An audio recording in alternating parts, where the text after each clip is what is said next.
WhatsApp and Facebook about the ransomware and its actions. Most of them are circulated as hoax too. One hoax that widely spread is that the RBI has instructed to close the ATMs of all the banks for the next 3 days. It sounds weird. Though most of the security professionals are aware about what a ransomware is and what the outbreaks are, still they are in a very less fraction of the entire population. The rest are not aware of it and very much susceptible. Okay, why we should bother about it enough? The ransomware are the malwares that have been emerging from the decades and are actively spreading now. Even before a common man realized what a ransomware is and how it disturbs his regular life, they have evolved with new generation stuffs and affect them en masse. The malwares have been given different names from the decades based on their behavior, how they affect, how they infect. Maybe it was started from the viruses, then it came the Trojan, then the worm, and finally the ransomware. So how is this ransomware spread?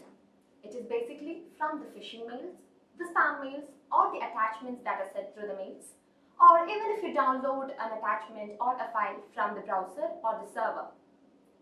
The new generation ransomwares are much more evolved that recently, or not even recently, a year ago, the ransomwares are dedicated to affect only an individual system which downloads the attachment or file. But nowadays, the ransomwares are evolved in a way that it even affects the systems which are connected to the downloaded machine, and due to this, it can even affect the server which has been connected to. So this makes the ransomware much more virulent.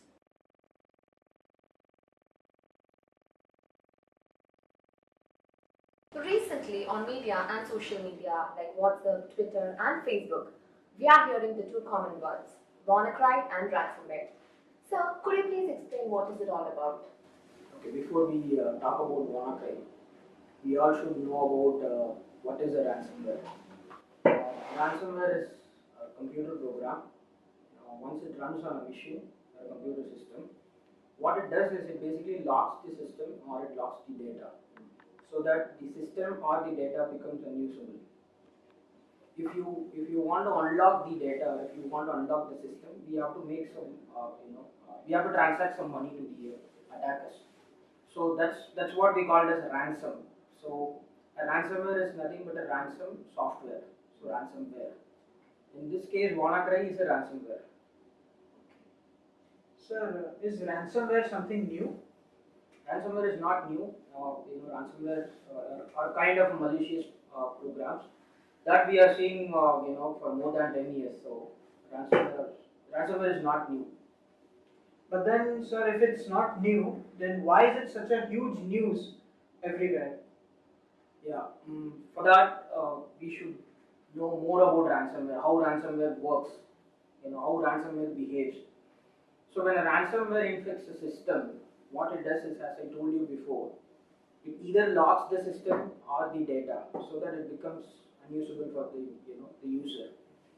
But let's say when the ransomware infects one machine, it only locks the system or the data and it does not spread to other machines. But in this case, in case of WannaCry, let's imagine there are 10 machines are interconnected. If one machine is infected by a WannaCry malware, it actually spreads to other machines also. So we believe that as of today, more than 2 lakh computer systems are affected by WannaCry. So the global coverage is huge, the damage is also wider. So that's why WannaCry is very famous.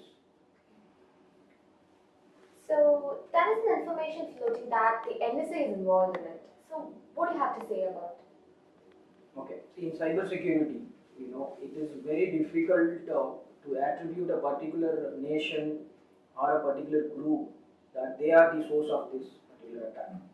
So the same applies to WannaCry also. But we have to see one more thing.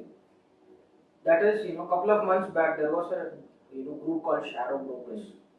This group apparently leaked a tool that was used by NSA to hack into other computer systems. So that tool is named as Eternal Blue. There are so many tools that were leaked. So one of the tools is named as Eternal Blue.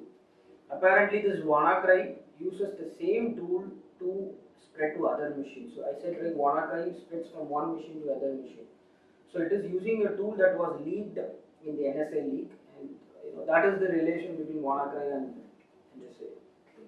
So now, even as we discuss this, I'm getting a lot of messages on my WhatsApp and saying that WannaCry is spreading through WhatsApp and it's spreading on mobiles and it's affecting mobiles. No, And it's all nonsense here.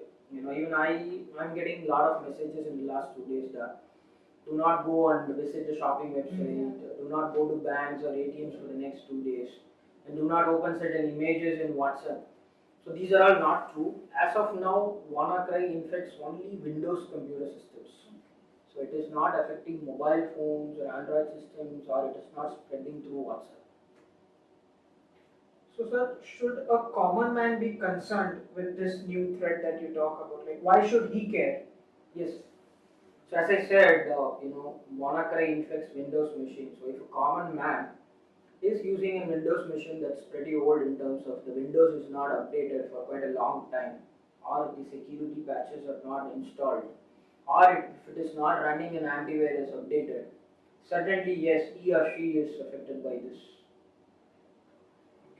So then, what would you suggest that a common man should do to prevent himself from such a threat?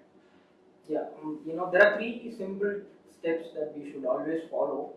It's not specific to WannaCry, but then we always say that you just follow these things so that you are always safe from a ransomware attack. The first and most important one is keep a backup of your personal data, any data. Keep a backup of it. Periodically take some backup. Second thing is use a genuine Windows machine and always keep it updated. The third important thing being is have an antivirus and update it regularly. If you follow these 3 steps, definitely you are safe from any ransomware attack.